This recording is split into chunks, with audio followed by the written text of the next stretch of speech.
Hier staat het Veenhoopfestival, onbekend. Grutte feestboten en pontons. Maar het is de organisatie van het festival een stiekel in de voet. De grutte feestboten zwaar hier nevens af voor een soort oerlijst. In oerlijst met de gemeente en de provincie is nog besloten een verbod in te stellen. Naar aanleiding van een prikklachten oude jaren vanuit het Warpwij. En met de dwarpsbewoners hebben we toch het hele jaar te maken.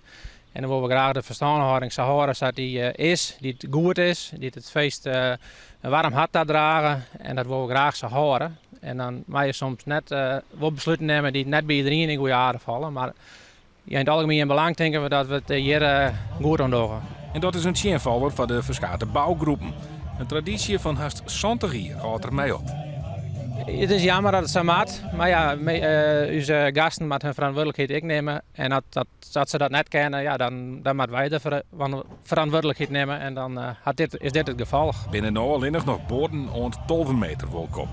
Boten die het net onder regels houden, worden voortsleept.